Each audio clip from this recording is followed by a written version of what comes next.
আসসালামু আলাইকুম রহমতুল্লাহি ওবরকাতুহ। সম্মানিত দর্শক, সময়টা বড় এলোমেলো। প্রতিদিনই পরিবেশ পরিস্থিতি কারো পক্ষে যাচ্ছে, কারো বিপক্ষে যাচ্ছে। এই কয়দিন আগে মনে হয়েছিল যে ডক্টর মোহাম্মদ ইউনূস খুবই খারাপ অবস্থার মধ্যে রয়েছেন। তার সঙ্গে সেনাপ্রধানের সম্পর্ক একেবারেই ভালো নয়, যেটা শোনা গিয়েছিল। তারপর বিএনপি তো তাকে একেবারে দু চোখেই দেখতে পারে না। ৩ নম্বর হলো যে তিনি তার যে বৈদেশিক কানেক্টিভিটি ছিল, বিশেষ করে আমেরিকান যে কানেক্টিভিটি, এটা নষ্ট হয়ে গেছে। এনসিপির সাথে সম্পর্ক খারাপ, জামাতের সাথে শুধুমাত্র সম্পর্ক ভালো আছে। এরকম নানা রকম আমরা যে সমীকরণ মেলাতাম, সেই সমীকরণের মধ্যে ডক্টর মোহাম্মদ ইউনূসকে সবসময় দুর্বল মনে হয়েছে। এবং তিনি তার যে হতাশা, তার যে দুঃখ এবং কষ্টের কথা তিনি অকপটে যখনই সুযোগ পেয়েছেন তিনি বলে ফেলেছেন। যেমন তিনি জাপানে গিয়ে বলার চেষ্টা করেছেন বিএনপির বিরুদ্ধে। ভালো কথা যে বিএনপি একটা রাজনৈতিক দল, শুধু কি যেন একটা যিনি বলেছিলেন। বাংলাদেশের যে কটি সংবাদপত্রের সাথে তিনি সাক্ষাৎকার দিয়েছেন, সেখানেও তিনি বলার চেষ্টা করেছেন যে এখানে আসলে আমার সামনে যখন সবাই আসে তখন যেভাবে কথাবার্তা বলে, পরে সেই কথাবার্তার উপর তারা থাকে না, কথাবার্তার উপর থাকে না, তারা সেখান থেকে চলে যায়। এরপর আমার সামনে যখন আসে মনে হয় যেন সব কিছু ঠিক আছে, আবার বাইরে গিয়ে তারা উল্টে যায়। তিনি বলেছিলেন যে আসছি, ভালো হলে ভালো, না পারলে চলে যাব। এরকম নানা রকম হতাশা তার মধ্যে ছিল। তো এরই মধ্যে যেটা হলো, প্রায় 1 বছর চলে গেছে। সেই 1 বছরের মধ্যে তিনি রাজনৈতিক মিত্র হিসেবে বিএনপি এনসিপির পরিবর্তে, না মানে জামাত এনসিপির পরিবর্তে বিএনপিকে বেছে নিয়েছেন বলে জামাত এবং এনসিপির যারা লোকজন তারা মনে করছেন। বিশেষ করে লন্ডন বৈঠক। তো লন্ডন বৈঠকের পর চীনের সঙ্গে বাংলাদেশের সম্পর্ক, চীনের সঙ্গে বিএনপির সম্পর্ক, এই সম্পর্কের ধারাবাহিকতা একটা নতুন দিগন্ত উন্মোচিত হয়েছে। এবং আমি যখন এই ভিডিওটি করছি তখন খবর ছিল যে বাংলাদেশের সেনাবাহিনীর প্রধান তিনি চীন সফরে যাচ্ছেন। এটা খুবই গুরুত্বপূর্ণ। আপনারা জানেন যে আমাদের আর্মস অ্যান্ড অ্যামুনেশন, অস্ত্রশস্ত্র, এর পুরোটাই চীন থেকে আসে বেশিরভাগ। কিছু কিছু সেন্সিটিভ অস্ত্র ইউরোপ থেকে আসে, আমেরিকা থেকে আসে, আর শেখ হাসিনার জমানাতে ভারত থেকে আসতো। তো সেই দিক থেকে সামরিকের যে কৌশলগত দিক, সেই কৌশলগত দিকে আমরা চীনের পার্টনার। দ্বিতীয়ত আমাদের একটা সাবমেরিন আছে, বাংলাদেশে একটা সাবমেরিন আছে। তো সেই সাবমেরিনটি আমরা চীন থেকে এনেছি। ফলে এখানে এই সাবমেরিনের যত প্রযুক্তিগত বিষয় আছে, মিলিটারি বিষয় আছে, সেটা চীনের সঙ্গে আমাদেরকে দফারফা করতে হবে। আর বঙ্গোপসাগর উপকূলে এই সাবমেরিন যেটা তদারক করবে, সেই তদারক করবে ভারতের সাবমেরিন বা মায়ানমারের সাবমেরিনের বিরুদ্ধে। তারপর তিস্তা প্রকল্প, যেটি আওয়ামী লীগ জমানাতে মূলত ভারতকে শিক্ষা দেওয়ার জন্য শেখ হাসিনাই করেছিলেন, কিন্তু পরে তিনি সেটা সাহস করেননি বা করতে পারেননি। সেই তিস্তা প্রকল্প আবার নতুন করে চালু হচ্ছে। আর তিস্তা প্রকল্পে 12,000 কোটি টাকা চীন বিনিয়োগ করবে, এবং এটা ওখানে একটা স্যাটেলাইট শহর, উত্তরবঙ্গ শিলিগুড়ি করিডরের ভারতের একেবারে কলিজার মধ্যে এই জিনিসটা করবে। তো এই জিনিসটা করার পর তারা যেটা করলো, কলিজার মধ্যে করার পর এখন তো ভারত সংগতির কারণেই তার সামরিক উপস্থিতি সেখানে বাড়িয়েছেন, এমনকি তারা বাংলাদেশের উপর সার্জিক্যাল স্ট্রাইক করবে এরকম হুমকি ধামকি দিয়ে যাচ্ছেন। তো এইগুলো মোকাবেলা করার জন্য চীন একটা এয়ারবেস, এশিয়ার বৃহত্তম এয়ারবেস সৈয়দপুর, আপনারা তো জানেন উত্তরবঙ্গের সৈয়দপুর, সেই সৈয়দপুরে পরিত্যক্ত দ্বিতীয় বিশ্বযুদ্ধের সময় তৈরি করা হয়েছিল এশিয়ার বৃহত্তম সামরিক বিমান ঘাঁটি তারা সেখানে নির্মাণ করবে চীন।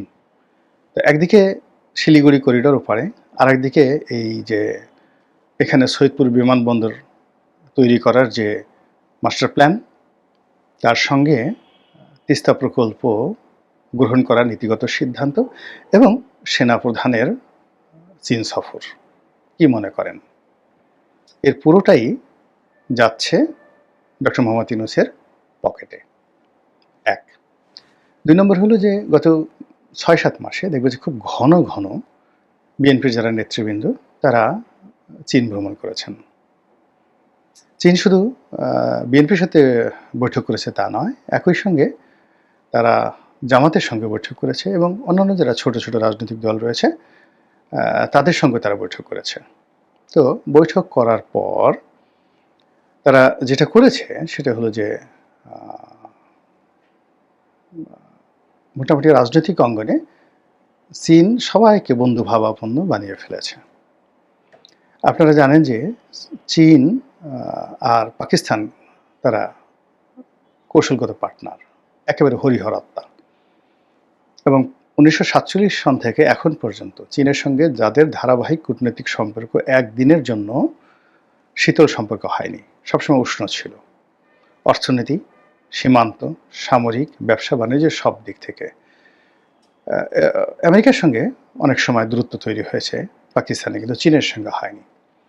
তো কাজেই বাংলাদেশে যখন চীনের এই উপস্থিতি, সেই উপস্থিতিতে এখানে সঙ্গত কারণেই পাকিস্তান চলে আসছে।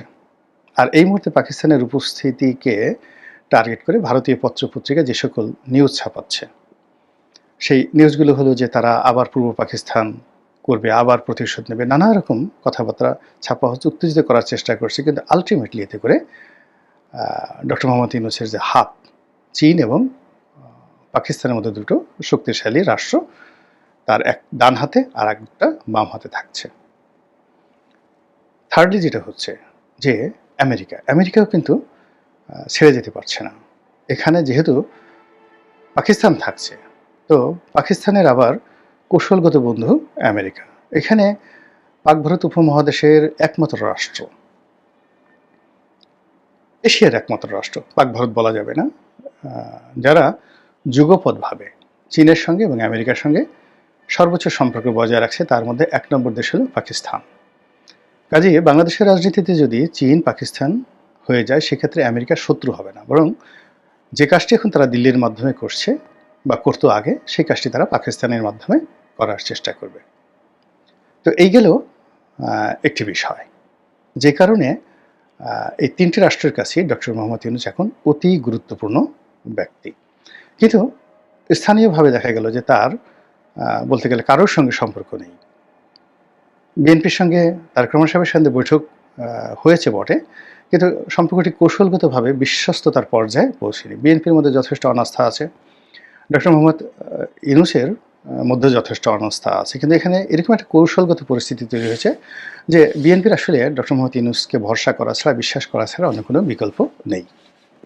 দ্বিতীয়ত, ডক্টর মোহাম্মদ ইউনূসও এমন একটা অবস্থা যে বিএনপিকে বিশ্বাস করা ছাড়া তার এই মুহূর্তে কোনো বিকল্প নাই। কিন্তু তিনি নিজেকে যেভাবে সংযত করে ফেলেছেন, এই সময় যদি তিনি বিএনপিকে ত্যাগ করেন, বিএনপি সব হারাবে, কিন্তু তিনি কিছুই হারাবেন না। অর্থাৎ তিনি আমেরিকা, পাকিস্তান, চীন, তাদের এই যে অবস্থাটা রেখেছেন, এটাকে আমি ডান হাত বললাম, এখানে রেখেছেন। এটার মোহে বাকি বিএনপি বিরোধী যে দলগুলো যারা এখন অভিমান করে আছে, রাগ করে আছে, তারা বিএনপির সঙ্গে তার সম্পর্কের টানাপোড়েন শুরু হলেই তারা তার পাশে এসে দাঁড়াবে।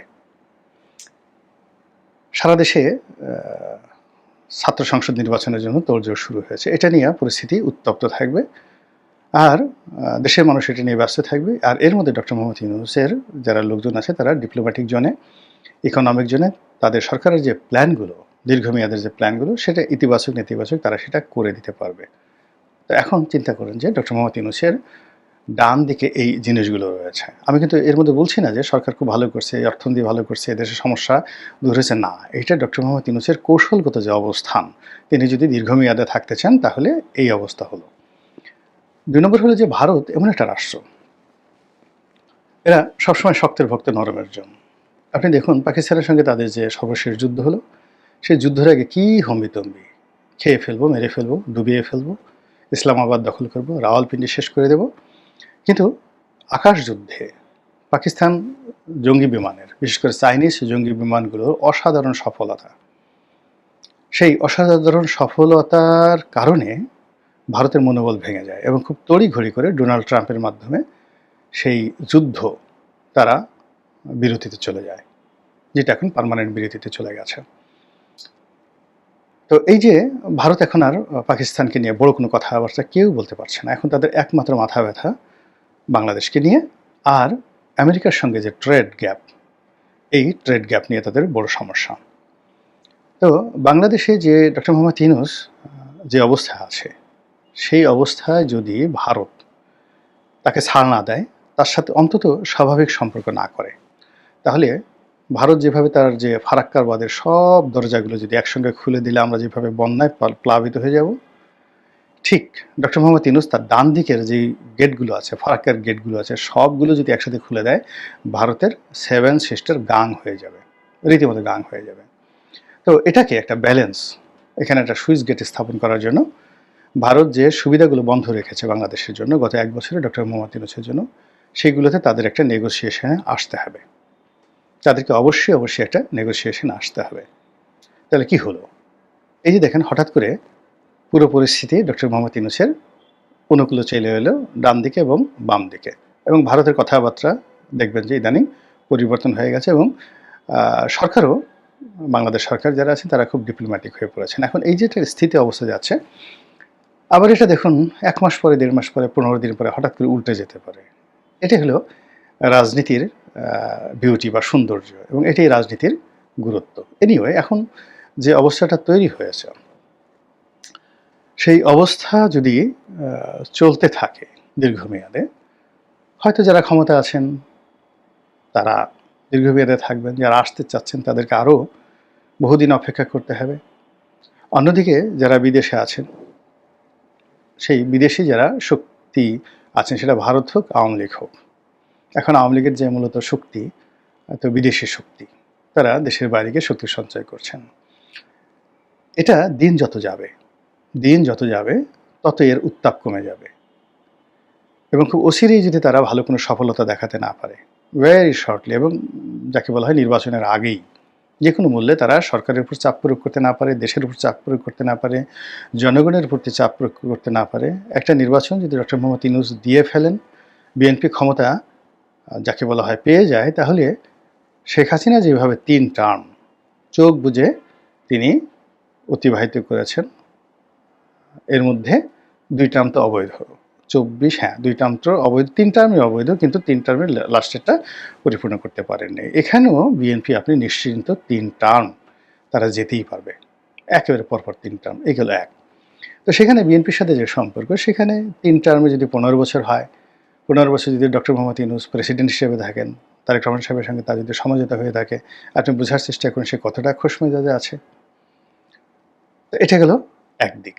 অন্যদিকে যদি ধরুন পরিবেশ পরিস্থিতি এমন হলো যে যে কোনো একটা ফর্ম, বিপ্লবী সরকার হলো, যা কিছু হলো, ডক্টর মোহাম্মদ থেকে গেলেন বা চলে গেলেন, যাদের নাম শোনা যাচ্ছে বিপ্লবী সরকার হিসেবে, সেই রকম কিছু একটা হয়, সেটাও 5-7 বছরের জন্য বিএনপিকে, আওয়ামী লীগকে মূল রাজনীতির যে ধারা, সেই ধারা থেকে বাইরে রাখবে এবং ডক্টর মোহাম্মদ ইউনূসকে নিরাপত্তা দেবে।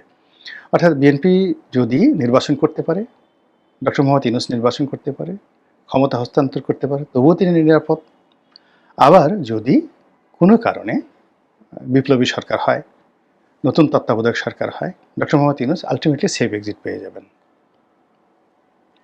কেবলই মাত্র একটা তার জন্য সম্ভাবনা, সেটা হলো যদি আওয়ামী লীগ কোনো কাউন্টার কিছু করতে পারে, তো যেটা এই মুহূর্তে এখনো পর্যন্ত তার কোনো লক্ষণ দেখা যাচ্ছে না।